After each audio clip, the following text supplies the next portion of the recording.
Halo, selamat datang kembali di channel Ryuzi. Di video kali ini, kita akan membahas kembali manhwa It's Over Undokin Sofra's Husband X Actuality Invisible. Tapi seperti biasa, alangkah baiknya tekan tombol like dan subscribe-nya terlebih dahulu agar Mimin semangat membuat videonya. Dan tanpa basa-basi lagi, kita ke alur ceritanya. Di part sebelumnya, kita diperlihatkan Sengjing dan para bawahannya terdiam setelah mendengar apa yang dikatakan Qiyou-tian. Sengjing emosi dan berpikir, apakah ini ucapan manusia? Apakah ini ucapan orang normal? Itu terlalu banyak penipuan. Qiyou-tian akan menagih hutang dariku. Orang yang berkolusi dengan tentara Wuling. Bagi mereka yang tewas di medan perang Valen Flan Void, Hades ini ingin aku mati. Tapi kalian yang hadir aku hitung satu persatu. Jangan coba-coba melarikan diri. Aku begitu rendah hati barusan. Apa kau pikir aku benar-benar mengakui kesalahanku? Tidak. Aku hanya mengulur waktu, dan sekarang saatnya aku melawan. Dan Sengjing pun langsung mengaktifkan Jet Fragment Formation. Formasi tersebut menyerap sebuah energi. Tentara Wuling mengajariku cara lain untuk menggunakan formasi Jet Fragment. Gunakan keluarga untuk dikorbankan, menjadi bagian dari diriku. Kau tidak menyangkanya kan, Qiyou-tian, bahwa hari ini adalah hari kematianmu. Para arwah muncul ketika Sengjing mengaktifkan formasi Jet Fragment. Dan arwah tersebut tidak lain adalah anggota keluarganya yang telah ditumbalkan oleh Sengjing agar Sengjing bisa menggunakan formasi tersebut. Benar-benar tidak tahu malu. Dia benar-benar memusnahkan keluarganya sendiri dengan tangannya sendiri. Apanya formasi Jet Fragment? Ini jelas merupakan formasi peminum darah yang melengkapi satu orang dengan mengorbankan anggota klan dan mencapai perubahan haluan saat putus asa. Dao menanyakan kepada Qiyou-tian sejak kapan Qiyou-tian mengetahui tentang berbagai formasi. Qiyou-tian menjawab jika dirinya telah memperoleh warisan klasik dari Dewa Kuno. Dan ada artikel di dalamnya yang mencatat informasi dari ras Yihun, termasuk formasi peminum darah atau juga bisa disebut formasi Jet Fragment. Dan Sengjing telah berhasil memakai formasi Jet Fragment. Setelah berhasil, tubuh Sengjing menjadi bertambah kuat. Sengjing tidak menyangka jika kekuatannya telah bertambah dengan sangat kuat. Qiyou-tian menyuruh Dao untuk mengeluarkan reruntuhan naga suci dan buka formasi reruntuhan naga suci. Dan Dao pun menurutinya. Dan Dao langsung mengeluarkan reruntuhan naga suci. Sengjing mengeluarkan pedangnya dan mengatakan jika dirinya sangat pandai menggunakan pedang. Sengjing mengatakan jika dirinya akan membuat Qiyou-tian menyesali perbuatannya. Qiyou-tian pun menyuruh mereka berdua untuk segera memulai pertunjukannya. Sengjing mengangkat pedangnya dan berlari ke arah Qiyou-tian. Dao yang melihatnya pun langsung melindungi Qiyou-tian dan menyuruh Qiyou-tian untuk mundur. Dao kaget karena tiba-tiba Sengjing menghilang. Dao berpikir, dia tahu dia tidak bisa mengalahkannya. Jadi dia langsung menggunakan kekuatan yang ditukarkan dengan mengorbankan keluarga untuk melarikan diri. Dia bahkan membakar auranya sendiri untuk mempercepat. Sangat licik. Sayang sekali. Qiyou-tian pun lega karena dengan begini Qiyou-tian tidak perlu mengeluarkan banyak energi dan terburu-buru untuk menangkap Sengjing. Dao berpikir, Tuan Qiyou telah mengetahui bahwa dia akan melarikan diri. Apa kau tahu? Setelah formasi reruntuhan naga suci diaktifkan sepenuhnya, secara otomatis akan menangkap benda-benda yang bergerak melalui ruang di sekitarnya. bermain dengan musuh di telapak tanganmu secara diam-diam, seperti yang diharapkan Tuan Kyo. Anda luar biasa. Setelah itu, Kyo-chan mengeluarkan pedangnya dan menyuruh Dao untuk mengeluarkan Sengjing dari reruntuhan naga suci. Dan Sengjing pun langsung terlempar keluar. Sengjing bengong ketika melihat Kyo-chan. Sengjing bingung, bukannya dirinya sudah melarikan diri, dan bagaimana bisa dirinya kembali ke sini. Kyo-chan melihat ke arah Sengjing. Kyo-chan memegang bahu Sengjing dan berkata, "Jangan lari. Yang harus kamu lakukan sekarang adalah beritahu aku lokasi rumah hartamu, bayar biaya sekolahmu, dan selesaikan pekerjaan rumahmu untuk merehabilitasi diri sendiri. Mereka semua telah menjadi orang-orang yang sudah cukup tua. Kenapa kamu butuh waktu lama untuk menangani masalah pedang ini?" Sengjing langsung meminta kepada Kyo-chan untuk mengampuni hidupnya. Dengan begitu, Sengjing akan mengatakan semuanya kepada Kyo-chan. Kyo-chan menanyakan kepada Dao, apakah benda itu bisa merekam semua yang Sengjing katakan. Dao menjawab iya. Dan Kyo-chan langsung menyuruh Sengjing untuk menjelaskan semua yang telah Sengjing lakukan di masa lalu. Sengjing menjelaskan jika dirinya pernah berkolusi dengan tentara Wuling di medan perang, direncana untuk membunuh ayah Sengjing, generasi penjaga pertama, untuk menggantikannya. Dengan persetujuan Dewan Tetua Aliansi 100 Ras, Sengjing diam-diam menahan sumber daya dari medan perang Valen Flan Void. Bahkan sumber daya yang harus diangkut ke medan perang pada waktu yang ditentukan sesuai dengan peraturan pun ditahan. Tingkat ke-20 Sengjing dibangun menggunakan sumber daya ini. Kyo-chan menanyakan apakah masih ada lagi. Ada juga beberapa sumber daya dan intelijen unik yang aku jual ke tentara Wuling.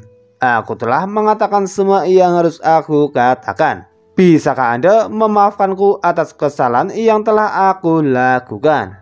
Aku benar-benar tahu apa kesalahanku. Kyo-chan memegang tangan Sengjing dan berkata, "Tentu saja aku bersedia memaafkanmu.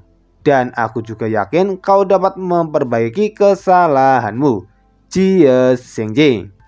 Kyo-chan memegang tangan Sengjing yang sedang memegang sebuah pedang.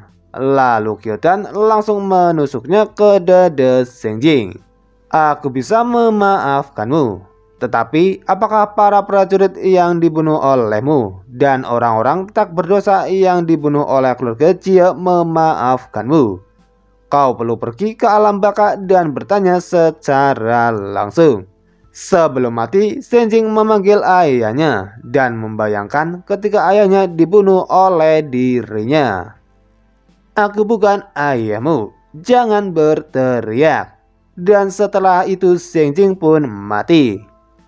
"Ayo pergi, aku baru saja melihat melalui jantung dunia. Di belakang daerah Gunung Kuanfu, bahwa seseorang terjebak dalam formasi. Di suatu tempat di belakang Gunung Kuanfu, si Disun sedang berusaha keras untuk melepaskan dirinya dari formasi tersebut. Dan seketika Kyo-chan dan Dao datang ke tempat si Disun. "Saudara ini, apakah kamu Dewa Agung Hades Kyo-chan? Aku tidak tahu apakah kamu bisa." "Tunggu sebentar, saudara." Kyo-chan berpikir, metode pengikat yang familiar ini, formasi familiar ini, rambut panjang pirang yang familiar ini. Kyo-chan langsung menanyakan kepada si Disun apakah nama keluarganya adalah keluarga Si. Si Disun berpikir, dia menanyakan nama keluargaku begitu dia muncul. Apakah dia datang untuk menangkapku? Tidak, aku harus mengubah penampilanku agar dia tidak mengenalku. Dan si Disun pun langsung menggunakan teknik penyamaran. Dia juga tidak terlihat seperti si Royen. Mungkinkah itu bukan ayah mertuaku? Ucap pikiran Kyo-chan yang bingung. Si Disun memperkenalkan dirinya kepada Kyotan dengan nama Zhou Sentong. Si Disun bingung kenapa Kyotan tidak kecewa, dan malah sebaliknya Kyotan begitu bahagia ketika mengetahui jika orang yang di depan Kyotan bukanlah si Disun. Kyotan meminta kepada si Disun untuk menunggu sebentar karena dirinya akan segera menyelamatkannya. Si Disun meminta kepada Kyotan untuk berhati-hati karena formasi tersebut sangat kuat dan agak aneh. Kyotan memegang rantai formasi tersebut, dan tiba-tiba Kyotan menerima pesan dari Wang Cai jika jiwa Kyotan sedang diserap. Menurut catatan Dewa Kuno, formasi yang mengikat si Disun adalah formasi Golden Strike, pengunci roh. Ini adalah cara yang bisa digunakan oleh Dewa Kuno untuk mengunci musuh. Formasi tersebut terlihat seperti pengikat tubuh fisik, namun yang sebenarnya terkunci adalah jiwa. Dewa Kuno lagi, lupakan saja, itu tidak penting, tapi serangan jiwa. Kyotan menanyakan kepada Wang Cai, mengapa Kyotan tidak bisa merasakan serangan jiwa. Wang Cai menjawab, jiwa Anda terlalu kuat. Dampak jiwa dari formasi Golden Strike pengunci roh ini seperti goresan di sepatu botmu, tidak layak untuk disebut. Jadi begitu. Dan Kyotan pun langsung menghancurkan formasi tersebut dengan genggamannya. Si Disun yang melihatnya bingung sambil berpikir, rantai formasi yang bahkan aku tidak punya cara untuk memecahkannya telah dihancurkan oleh orang ini dengan mudahnya. Setelah itu, Kyotan menyuruh si Disun untuk cepat-cepat kembali dan berkumpul bersama keluarganya. Dermawan, aku tidak berani melupakan rahmat penyelamatan hidupku. Aku tidak tahu bagaimana membalasnya. Aku ini. Jangan lakukan itu, Zhou Sentong. Aku, Dewa Hades Giotian, selalu melakukan perbuatan baik tanpa mencari imbalan apapun. Kembalilah. Keluargamu pasti sangat mengkhawatirkanmu. Kakak Kyo, terima kasih.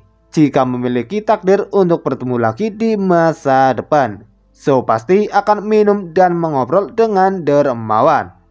Dan setelah itu si Disun pun langsung pergi. Dao sedang bingung karena dirinya merasa familiar dengan aura orang tersebut. Ngapain bengong terus? Kita harus mendapatkan uang sekolah yang harus dibayar oleh keluarga Jia. Beberapa saat kemudian, Kyotan dan Dao telah sampai di depan pintu penyimpanan harta keluarga Jia. Dao memberitahu kepada Kyotan jika mereka belum mendapatkan kuncinya. Aku di sini. Apakah kamu masih memerlukan kunci? Kyotan memegang pintu tersebut dan langsung mencabutnya. Kyotan dan Dao tidak menyangka jika keluarga Jia sangat rakus, karena semua uang ini adalah uang yang keluarga Jia dapatkan dari perampokan. Kyotan berkata, kelas ini sepertinya memerlukan sesi bimbingan belajar sepulang sekolah. Demi sumber daya ini, aku harus melakukan sesuatu yang lebih untuk Jia Sengjing dan keluarga Jia. Dao menanyakan apa maksud dari perkataan Giotian. Aku ingin membuat patung Jia Sengjing di tempat paling ramai di kota gunung Guanfu. Sebuah monumen didirikan di sebelahnya, dan monumen tersebut dipenuhi dengan apa yang telah dilakukan Jia Sengjing di masa lalu. Aku ingin patung ini menderita demi Jia Sengjing dan menanggung omelan dan pemukulan semua orang. Kalau dipikir-pikir lagi, ini bisa dianggap sebagai penebusan dosa. Jika Jia Sengjing masih hidup, aku rasa dia akan terharu hingga air mata mengalir di wajahnya. Aku tidak tahu apakah akan terharu atau tidak. Tetapi jika suatu hari seseorang dihidupkan kembali, itu pasti dilakukan oleh orang ini, ucap pikiran Dao. Kyotan menanyakan kepada Dao apa yang sedang Dao pikirkan dan menyuruh Dao untuk segera pergi. Dao menjawab jika barang-barangnya belum diambil. Dao kaget karena barang-barangnya ternyata sudah diambil semua oleh Qiyou-tian. Jangan meragukan kekuatan master ini. Master ini dapat menyegarkan kondisimu tanpa henti. Ayo pergi. Tuan Qiyou, aku khawatir tidak dapat bagi kita untuk langsung pergi. Domain pegunungan Quanfu masih menjadi garis pertahanan kedua. Jika kita langsung pergi, apa yang akan terjadi dengan kekacauan besar ini? Anggota keluarga Jia semuanya telah meninggal, dan sekarang wilayah pegunungan Quanfu tidak memiliki pemimpin. Ada juga sekelompok penjaga yang tidak disiplin. Ini semua masalah. Jika wilayah pegunungan Quanfu ingin berada di jalur yang benar, harus ada seseorang dengan pergelangan tangan yang kuat untuk mengelolanya. Tentu saja aku bukan orang seperti itu, Dao mengatakan, tetapi aku tidak bisa mengelolanya. Tapi aku bisa memindahkan domain iblis suci ke sini dan menggabungkannya dengan domain gunung Quanfu. Pada saat itu, si Royan pasti bisa memikirkan cara untuk menyelesaikan masalah ketidaktataan di domain gunung Quanfu. Dao berpikir, hanya Anda yang berani bersuara mengenai urusan ini. Menyatukan dua dunia yang besar, siapa lagi yang berani? Dao menanyakan kepada Qiyou-tian, jika hal seperti ini tidak bisa dilakukan begitu saja, bagaimana jika terjadi kecelakaan dan kedua dunia meledak? Apakah akan meledak? Terlebih lagi, jika kita bertarung bersama, garis pertahanan kedua akan langsung menjadi milik domain iblis suci kita. Berisi Royan utusan penjaga, dan aliansi 100 ras juga dapat mengirimkan sumber daya kepada kita. Kita akan menjaga dari pertahanan kedua, kan? Benar sekali, lemak dan air tidak mengalir ke ladang orang luar. Kita berada di garis depan yang sama dengan Long Qiu Bai King, yang berarti kita berada di depan yang sama dengan pemimpin aliansi 100 ras. Jika keluarga Jia bisa mendapatkan sumber daya ini, kita juga bisa. Tapi, mengapa Anda ingin memberikan utusan penjaga kepada Yang Mulia Zi? Tanya Dao kepada Qiyou-tian. Jika utusan penjaga diberikan Luo Qinyuan, aku takut dia akan mengubah garis pertahanan kedua menjadi batalion penyerangan. Dia akan membawa garnison keluar untuk berperang setiap hari. Bagaimana kita bisa memberikan garnison itu kepadanya? Pertama-tama, kamu bantu urusan tidak lanjut, memperbaiki kota Gunung Quanfu, dan merekrut pasukan garnison. Dan kemudian mencari beberapa penduduk setempat untuk sementara waktu mengambil alih domain pegunungan Quanfu. Jika semuanya sudah diatur, mari kita pergi ke domain Bai Hua bersama Hua Cai Tau. Nanti kita gabungkan domain Bai Hua dengan domain gunung Quanfu terlebih dahulu untuk sampel. Jika semua baik-baik saja, lalu gabungkan domain iblis suci juga.